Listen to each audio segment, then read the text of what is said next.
All right, so I just wanted to take a little time to get some feedback from you guys when we started. So if everybody could log into menti.com, and then the code to enter today is 6849018. And we're going to just kind of go through a few things in regards to some of the things that Rita mentioned regarding virtual conferences, as well as what is forward thinking. You know, how are we going to move forward with some of these maybe hybrid models, or when we get back to live events, et cetera. And I'm going to run through what we are doing with early, but what we're planning for LTC 2021. And of course, we're in the very early stages of planning. However, it's important for us to be transparent in what that plan is, because it will impact some of the individuals traveling, from volunteers, or maybe not wanting to travel in some cases. So we just want to be mindful of how everything is going. And it looks like I had a lot of coffee this morning as well. So I will try not to talk really, really fast. If anybody knows me real well, the more coffee I get, the more my hands fly up in the air. So I'm trying not to be that girl, because when I do this, my hands go away and I look kind of funny. So I'm going to try not to do that this morning. But cleaning up dog poop, that does not sound like a good idea. Holy buckets. Okay, that was not me, by the way. I was like, come on. Oh, that's frazzled. Oh, we're gonna help with the frazzled.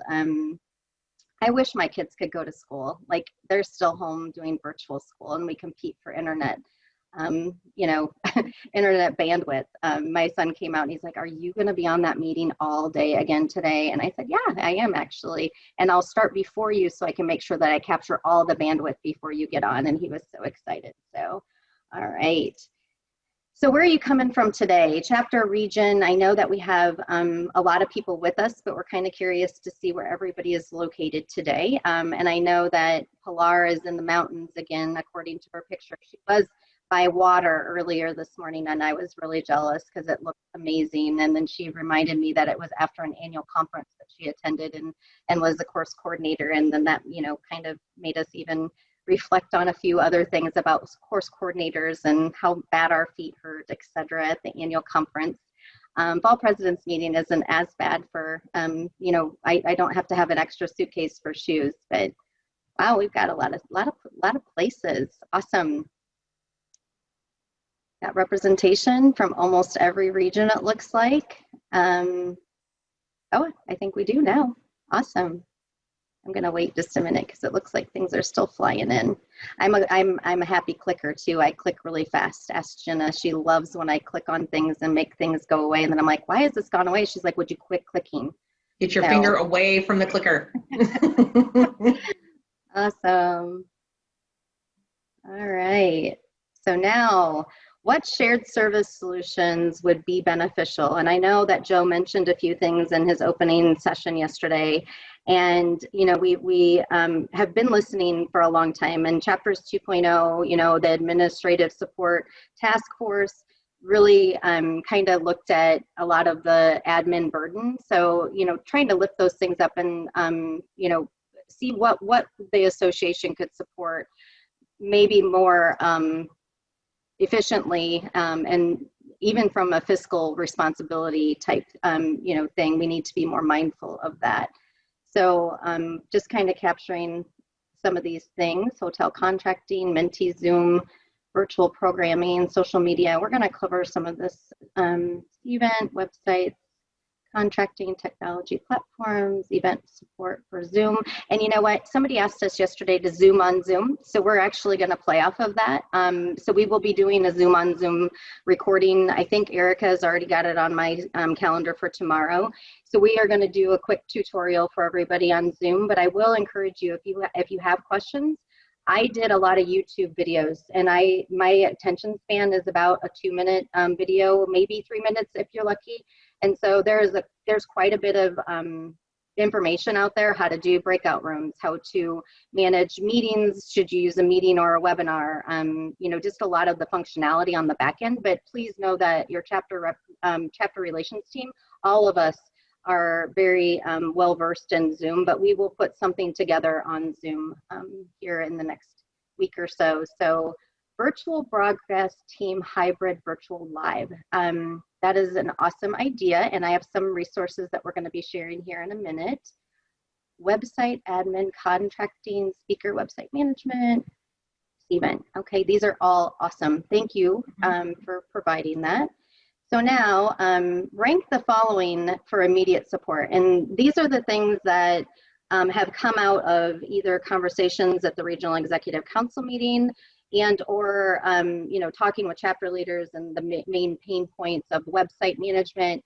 And the Michigan Great Lakes chapter being a new chapter, they you know, had a lot of questions about how they were going to move forward with website management. And so we're starting to design that website for them and hosting it actually on HFMA's platform.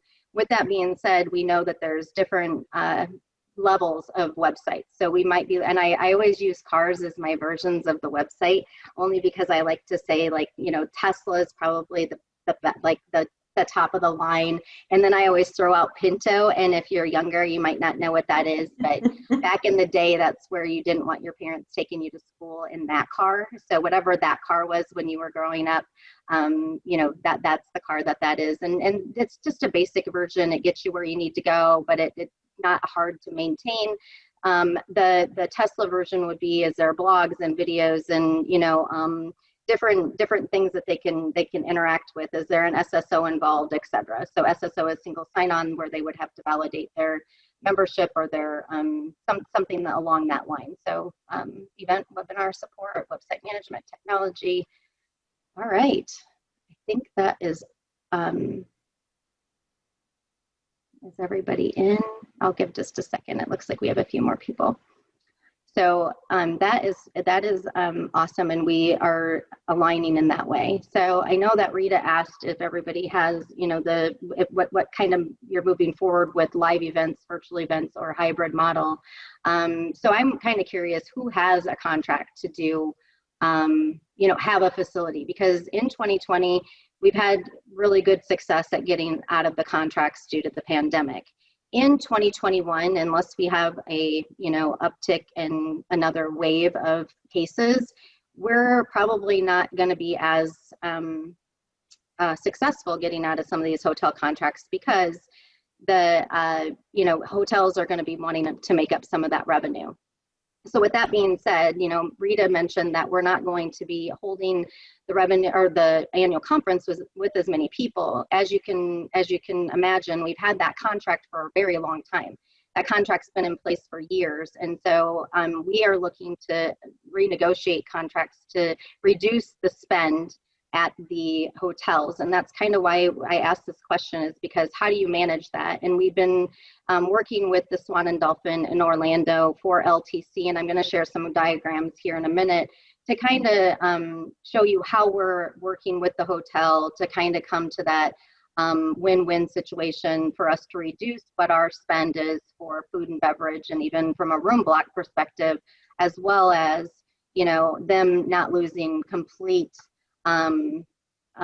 revenue, you know, from the side that, you know, they don't want to reduce it any more than we want to not have people present, you know, but in the environment that we're in, we have to move forward with what we know today. And sometimes that is harder to know. And so there's a lot of individuals that thoughts on travel is scary. There's some that are completely okay with it, and some that there's no way that they are remotely even ready to go to an airport. Stay in a hotel. You know, I didn't have as much issue with getting to an airport as I did with, oh my gosh, I don't know that I want to stay in a hotel or get in an Uber. I was giving someone a hard time. I think it was George this morning. I was like, you know, I just don't know that I'm ready to get in that Uber car. I'm not ready to share that much space with somebody. But, you know, getting on an airplane doesn't bother me at all. So I'm not quite sure if my philosophy is in the right place or not. But, you know, everybody's comfort level is different. It doesn't mean it's wrong or right. So one of the things that we're looking at for a hybrid model is, how do you know if somebody doesn't want you in their bubble? You know, that has been a question of, maybe I'm okay to travel, but I'm still not ready to hug. And if anybody knows me, I'm a hugger. And, you know, I don't think that will happen for me, but, you know, we need to be mindful of that when we're making name tags. Do we need to color code them? Do we need to have wristbands that are red, yellow, and green? And red means get in your own lane and don't get in mine. And green means come on in, I'm all in, coming in hot. And there's a few people that will say coming in cold, Tracy. So they like me to not come in hot, but it's all good. I will say that. Tracy? Yes. Tracy, it's Mike. I think there needs to be another option here. Uh-oh. The option that I want to, but I don't know if my employer will let me. Well, and that's another thing. I really was just going for comfort level here. And we've asked that, the employers, we get a lot of feedback through those surveys that Rita has been talking about from our sponsors. So we know a lot of the restrictions that are out there, especially on the provider side. There's some other business partners. I think Blue Cross is one that is not allowing any travel through 2021. And we were notified that, I think it was last week that we heard that. So I'm just kind of curious where everybody's comfort level is. And we don't want you to do anything that goes against the policy of your employer, obviously, because most are, supportive of HFMA. And if you go against that, they may not be as supportive in the future. So we will definitely, make sure that everybody is in alignment. But that's a great point, Mike. Thank you. All right. So I just wanted to, we want to, oh, what did I do wrong here? Brianna, how do I get the bullets to come up? Oh, never mind, I got it. So you got it. I know, yes, oh dear goodness. So the develop and maintain and design individual websites, that is something that we've been hearing for a really long time. Know that once we are developing some of the items that we would need, and we've had a few conversations with chapter leaders and regions around what is the end goal and what is the purpose. And that's kind of where we're at today to design some of those things. Create, maintain event surveys and web pages and Cvent.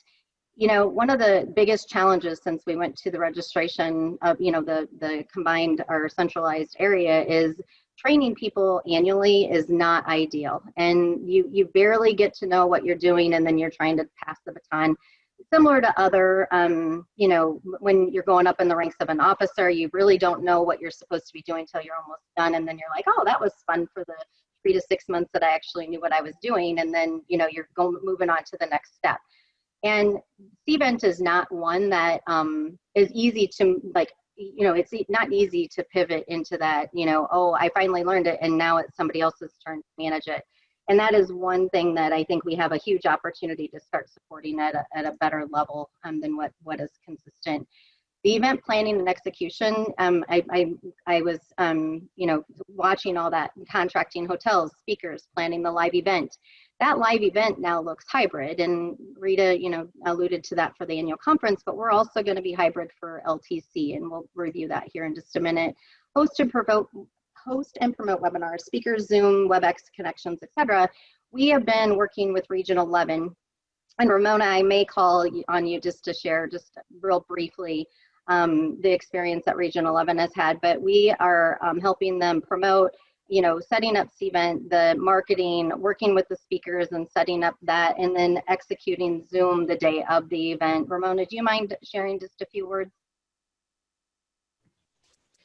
Yeah, it's been a really good experience working with the association. They really have this, it's a well-oiled machine for them. It's been helpful because it's alleviated the stress on the individual chapters.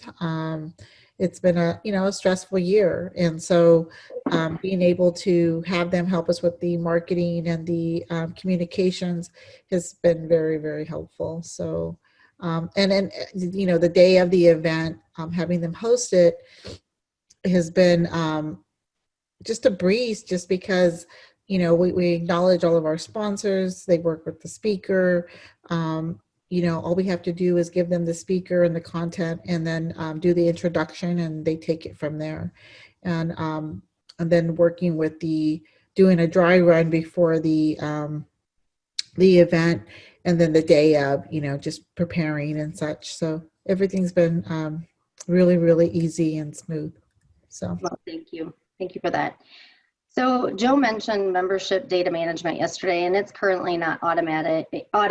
And I just wanted to clarify what that means. It is the automation of the Mike Rossi will roll over in his chair right now, but the automation of the members getting into Cvent, and then if they update their information in Cvent, how do we populate that back into, you know, their member records, et cetera. And so we're looking through some of that automation right now, but not that we haven't before. However, you know, that member data that we have in Cvent does not align a lot of times with what's in our member database. And the worry is that if we transfer Cvent data into our member database and it's not current, then we've lost current information.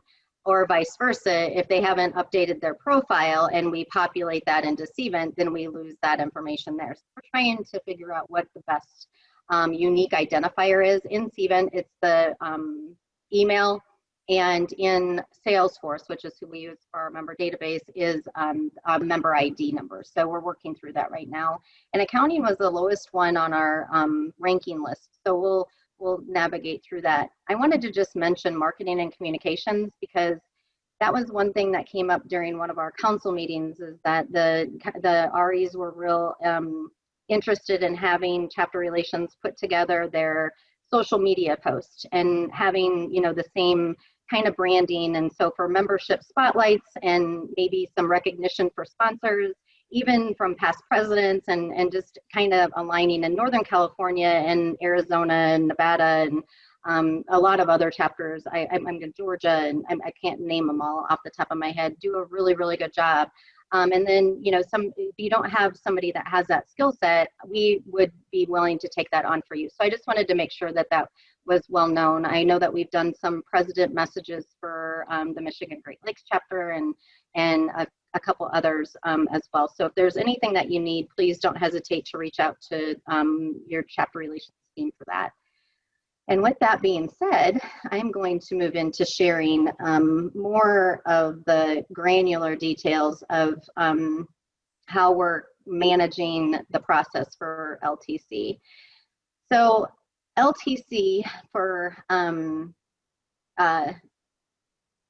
April, we have a contract for over 600 people currently. And when we asked them to do the social distancing within the room space and the diagrams, and said, you know, we don't know if we're still going to be in the 6 feet apart, so we have to plan as if we are. And when we plan that way, this is how many people we can have in our general session room. And this is our general session room. And the reason I show this is because with the social distancing and the staging that would need to be provided, as well as that green area in the back of the room over here, is the area for how we're going to manage the video and live streaming portion of individuals that can't be on site. And so you have to have a space, and I don't think that space is even large enough for what we're looking at from a production standpoint.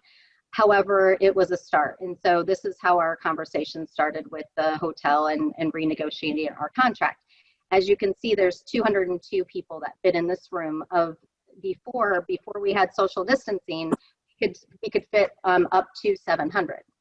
So that just gives you kind of, now I'm not saying that's what everything looks like, but I did want to share this room, as you can see, is much different size and different, but this would have been where we would have held something like the president-elect or the program track at LTC. And as you can see, there isn't even enough for a quarter of the people that we would have had in that room to be able to, you know, share information.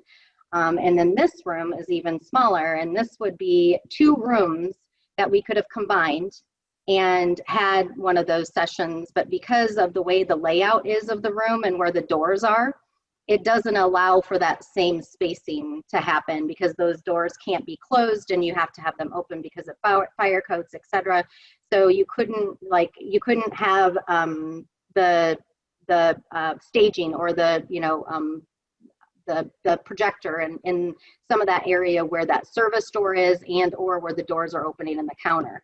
So I just show these things to you because when you start to work with a hotel on either A, renegotiating a contract, or B, understanding how many people you really can have in a certain space, these are the things that we would encourage to ask for. If you need help with that, I am more than happy, and there's others on our team that would be more than happy to join you on your calls. I've been on several chapter calls with hotels, and it's just, it's when you know exactly how to ask things, sometimes they go, oh, they really do know what they're talking about, and now we are going to have to work with them on the reduction in the spend of what is happening. I'm gonna pause there because I don't have my chat open because I'm sharing my screen. Is there any questions before I move on that? Tracy, TY, did you raise your hand? Oh, okay, were you stretching? Any questions in the chat, Jenna? I am scanning those now. Okay. Yeah, we've got a couple. Do you think that hybrid events will dilute from the in-person exhibitors' ability to connect with their attendees?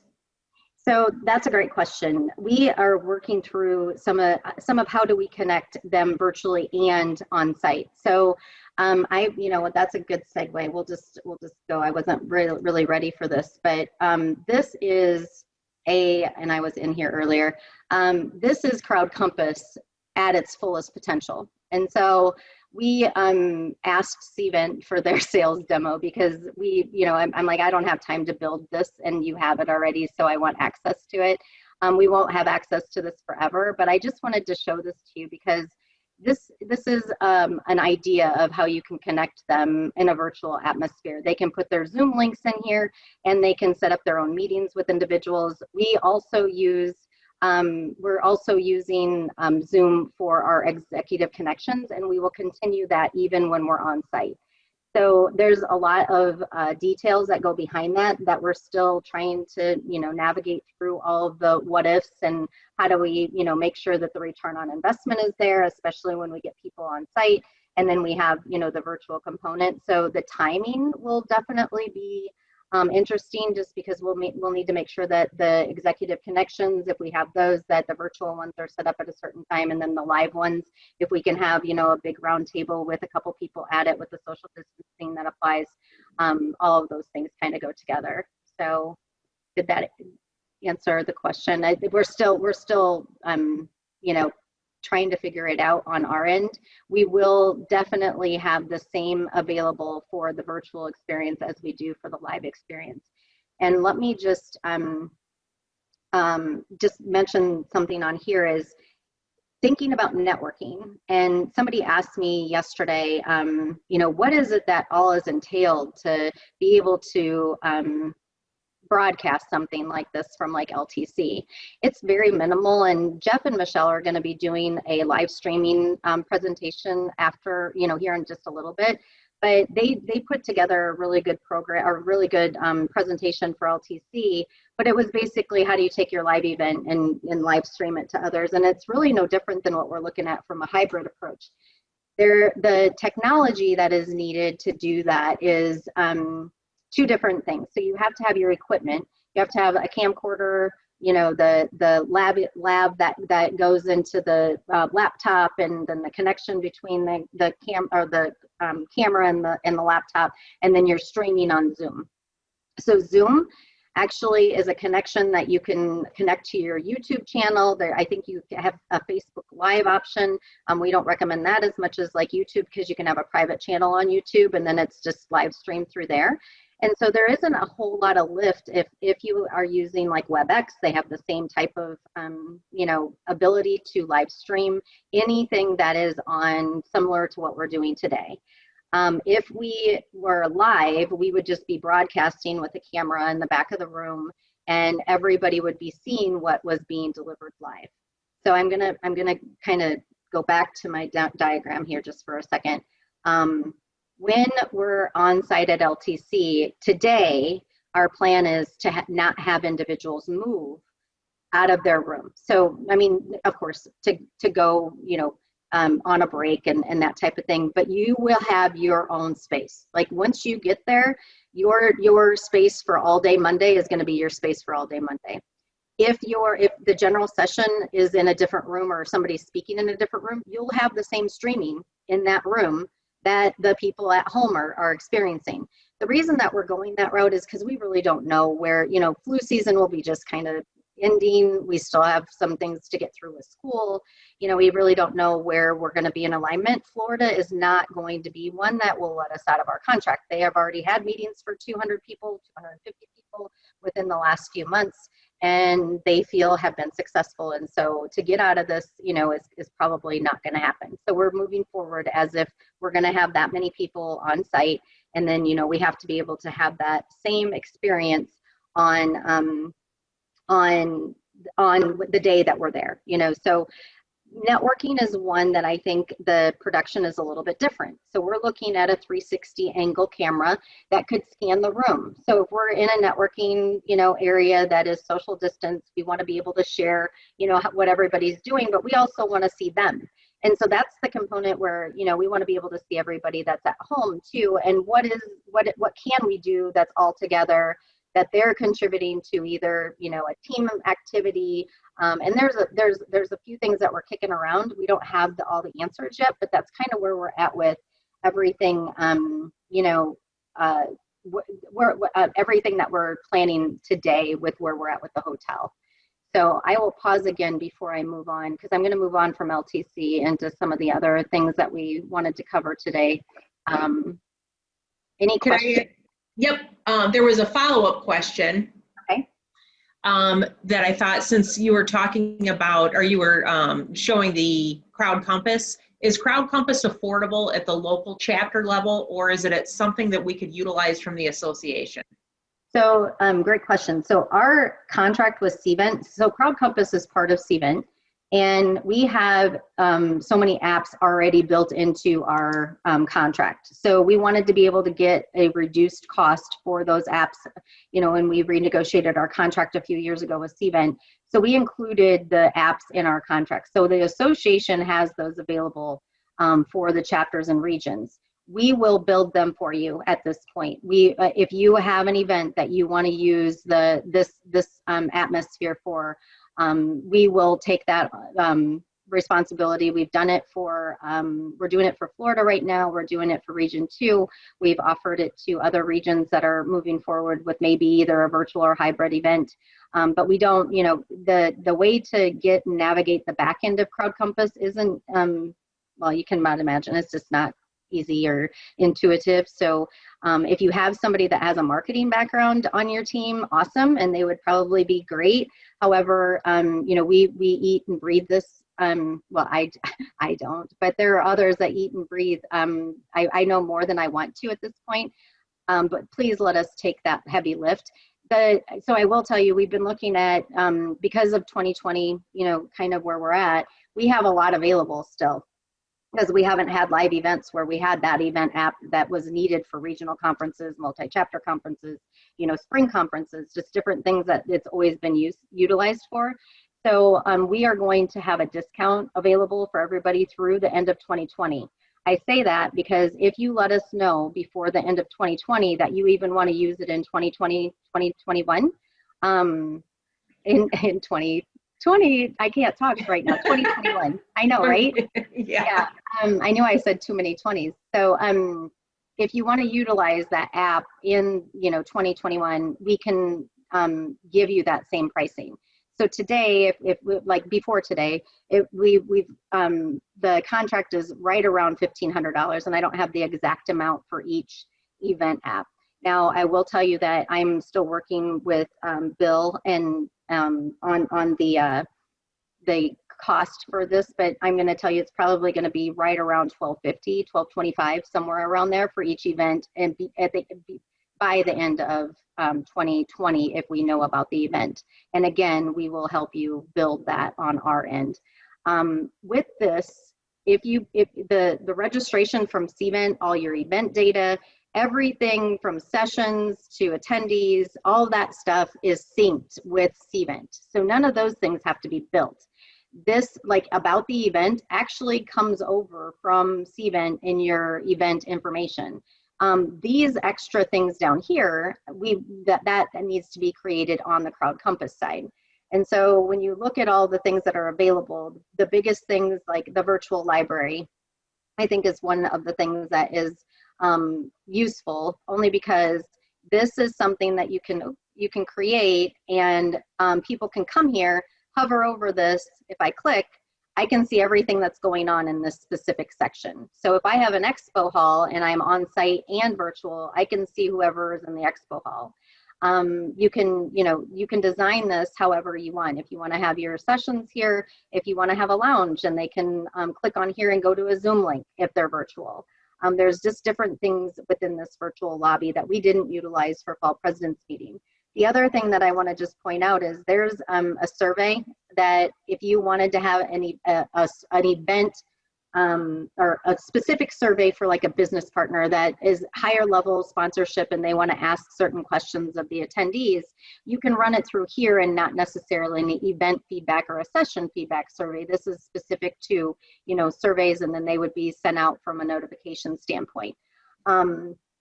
The event poll, you can have different polls going on during the event that don't have to be session related. And those also can be done throughout, they can do it the web version, or they can do it on their phone through that. This click is the scavenger hunt that is in Fall President's Meeting. Click is usually an added expense with Cvent, and we've been able to negotiate that that's included on all of our Crowd Compass apps. So it does take a couple days for that to get added, only because it's not currently on our apps within our Crowd Compass. But if you want to have the scavenger hunt, there is no additional cost if you utilize HFMA for, the access into Crowd Compass. So there's a lot of other things out here. I'm not going to get into everything, but if you want to know more, don't hesitate to reach out to me or Erica on our team. And again, just email chapter@hfma.org. Everybody gets, those emails get directed to the appropriate person. So I am going to, is there anything else, Jenna, that needed to be covered? No, just lots of kudos to Oregon. Looking forward to hearing from them today. Well, we are looking forward to Oregon as well. So we have a couple different things that we put together. The Revenue Cycle Conference. So at annual conference, we noticed that the lighting and some of the microphones from some of our speakers when we were recording and or if they were live, some of the quality wasn't quite there. So our marketing team put together a package that now is being sent to all of our Revenue Cycle Conference speakers at the end of this month. And you can order these things on Amazon, and we can send the links out. One of the things that is interesting is these, there's a couple people that said, oh, I don't have a place to plug in the lav, right, or in my computer. But the light is amazing. It has like different settings, so you can have a low light, a high light, or even a dark, if you're too bright, it can make you darker. And so these are things, and all of this combined is less than $40. And so we're just letting the speakers keep them. So there's no, shipping and all that. We're using Amazon Prime. And so there is no shipping cost to send it to the speakers, and we'll populate these things. But what I wanted to share is we put together some of the reasons for these things, right? And why, and I think the Zoom on Zoom, when people were asking about that yesterday, had a lot to do with the speakers and how do we know if their technology is set up and how do we help them out. And we've put together a little tutorial about everything on things that you need to know about Zoom audio, Zoom video and background, and then these are my favorite, what not to do, and if anybody knows Greg on our team, he is the funniest guy ever, but he's like, those are awesome. I know, and so when I was taking these still shots of him, I had to just laugh, so we had a lot of fun with it, but we will populate this in the community for everybody, but these are things that you don't have to recreate the wheel. And I'm not going to go through all the resources that we have, but please do not hesitate to reach out to us so we can definitely, and we'll start. I know that one person said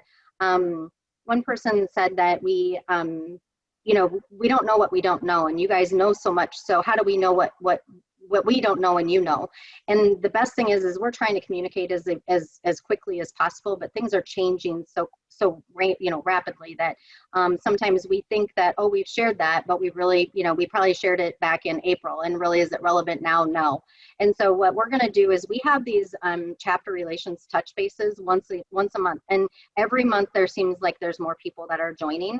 So I just want to mention that because any chapter leader is available to come ask questions. Sometimes they're themed around, like in August we had one around membership. Last month, or this last month in September, I already think we're done with September, but no, a couple weeks ago we didn't have any specific topics, and we were there for an hour answering questions, reviewing some things, sharing our screen, but just know that we are here for any type of those resources. I'm going to stop sharing now so I can see everybody again.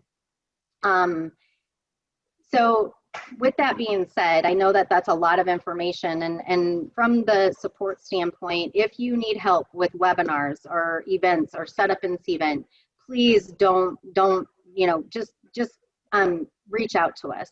And so I can't reiterate that enough. I know I say it a lot to everyone when I'm on regional calls or even chapter board meetings. That's another thing. If you guys are covering how to plan your next year, please don't hesitate to ask one of us to join, because we can deliver that message live, and then you're not coming back and trying to get the information, and then that in between and going back and forth just causes a lot of delays in communication, as well as then you're waiting on a response. And sometimes I am I'm going to tell you, I don't mind getting on a thing, but my emails, I'm in constant email jail. And I know Mike Rossi made fun of me yesterday and said that I just delete his emails when they come in and I never see them. And that is true for him, but it's not true for the rest of you. Like I really don't delete anything. I auto delete Mike Rossi when he comes in. Like, that was perfect. Yeah. So I just say that because I know I can give him a hard time.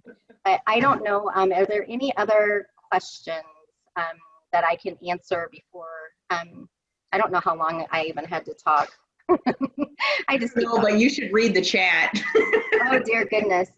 Tracy, Barbara. Yes. Can you just say which community group you're going to post that Zoom info in? So we'll post it in the Leadership Connection, the one that is available to everybody, and it will go into the library. And Brianna, is there a specific spot you'll put that in? Yep, I was just typing it, but it will be, we have information out there right now, but the new information will also be added, and that would be in the Library of Leadership Connection. The folder is Leadership Conferences and Webinars. So Linker, I see that you say, can you give us the specs on the ring light? Sounds good. I will send you the actual link to Amazon because I don't know anything about the specs, but that's the one we're using. So we'll just give the Amazon links also in our recap from Fall President's Meeting, and then we'll put it in the Leadership Connection. So if you don't, you don't remember where you put the recap, it'll definitely be out there. Okay. Barbara, thank you. They took. Did you order them? That's awesome. Good. Oh, you're on mute, sweetheart. I see you talking. We are in the process of getting the mailing addresses for the speakers. Perfect. Yeah, so we are helping Region 2 deliver their virtual conference in October. And unfortunately, we were going to be on site, and I'm on the red list now. I'm not on the list available. New York is New York. I know. So, but the good news is Erica on our team lives in New York and will be able to help if needed on site, and I will be working fiercely behind the scenes remotely. But if you're trying to navigate some of those things from a technology standpoint, I noticed that earlier when we did the where people were given information, Mentimeter was mentioned a couple different times, and we would be more than happy to run anything from a happy hour, to just helping with the networking or putting on some of those things. And we have a lot of, so Mentimeter actually has a lot of different templates out there that if you just want to have fun and you just want to populate a trivia, there's a ton out there, and you don't have to recreate the wheel, and you just carbon it over and put your branding on it, and have some fun during a virtual get together. It's good for breakfast time, like if you guys want to get together for coffee and have coffee with your volunteers or that type of thing. I know that am I presenting in Florida? I'm just joking, Robert. I just wanted to see your face.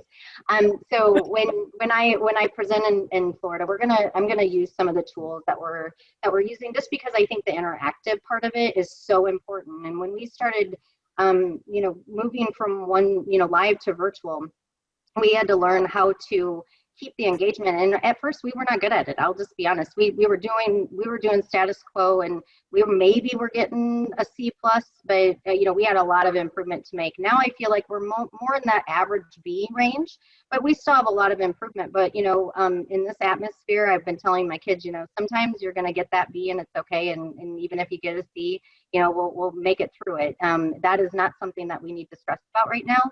And we'll make this through it together. And we are definitely want to be that one HFMA and be your complete resource. So don't hesitate. If we can't do something, I'll be the first one to tell you too.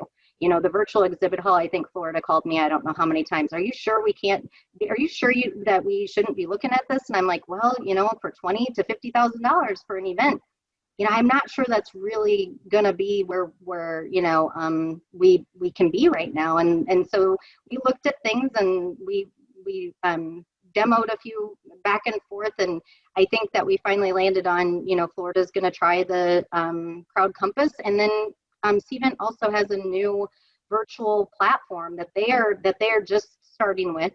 They did their CVent Connect on it. It's very similar to how Crowd Compass is, but there's just a little bit more of a virtual feel to it. And there's a cost involved, and it's not in our contract. So we're talking with them to see what kind of pricing we can get for that. But that pricing just out of the box without even negotiating anything is right around $7,500 per event, which is way cheaper than what we were getting back from, quotes. And I don't know, Robert, if you want to expand on that at all. Just from what you guys have experienced and getting quotes.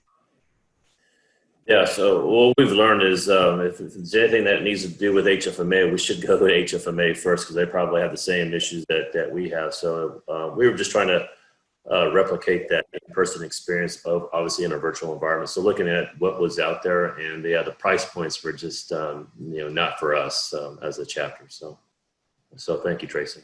Oh, no problem.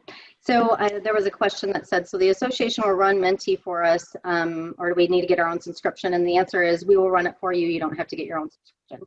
So it's relatively inexpensive. It's under $500 a year. I don't know exactly how much it was, just because we purchased it. I believe it was right around $300 actually for the entire year. So it's not bad. And the reason that we did the paid subscription, because there is a free one out there, is because of the branding. We wanted to be able to give our sponsors, the image, and you cannot upload images in the free portion. So know that you can get your own subscription. There's no discount if we put you under our contract, or you get your own subscription. So we're more than happy to do it for you, though. So and since we've done so many, it's pretty quick for us to put a deck together. It doesn't take more than, I think mine this morning took me, I didn't put it together this morning, but the one that we went through just a little bit ago, I think it took me like 5, maybe 10 minutes to put together. So it's really, really simple. So please do not hesitate. That's when I say these things that are like, how are you going to be able to manage all this? I'm like, really, once you've done it a couple times, you don't have to recreate the wheel. You can duplicate things. I actually stole Brianna's from something that she did a few, and I want to tell you though, I did the images in my own slideshow. I didn't have to. I saw that, Tracy. I was impressed. I know, so it's not, and I still was done within the 5 to 10 minutes. So, any other questions? I know I went really fast and covered a ton of things from, events and just resources and technology. Zoom, I think we have over 28 or 30 people on our Zoom account now for chapters or regions. I know we have 36 accounts, so I'm almost positive 30 of those are regions and chapters. So if you don't have some way to deliver events and etc., please reach out to us, and we'd be more than happy to add you to the contract. We do get a pretty good rate, as well as we can share the licenses. And I know that we've come up a couple times where we had 2 people that wanted to use the 500 or the 1,000, webinar license. We still to this day have not had to get a new one. Like, we haven't had to expand our licenses yet in order to cover all the chapters or regions. And I know that we've been able to share with regions and chapters if they needed to just increase to that 1,000, from 500 to 1,000 or from 100 to 500, just periodically. If it happens often, where we're trying to balance every time you have a webinar, you're wanting to use the more, the capacity of more, we're probably going to have a conversation and just ask that you consider maybe getting the larger one if it's on, consistent. But I will tell you, like, I don't remember what chapter it was, but they had one where they had just a great response to their webinar, and they needed, they had over 200 people and they only had 100 license for a webinar. And so we, let them borrow one of the 500 webinar, and it was great. With that being said, most of our webinars, especially if they're free, we're seeing about a 60% connection rate. So if you, and that's maybe even on the high end, depending on what the topic is. If somebody, a lot of people have competing things for work and different things, and if they didn't pay for it, a lot of times, and if they know that it's being recorded and they don't need CPE, that's the first thing that's going to come off of their schedule. So know that if you're at like 110 and you have a webinar license for 100, you're going to be okay. You're not going to go over that 100 unless you're used to having 100% participation, which if you are, then please know that, let us know what you're doing so we can tap into that marketing and figure out how we get 100% participation. So I'm being told I'm done. I'm just joking. I just got a time check, so I will pause and ask if there's any other questions, and then we'll move on.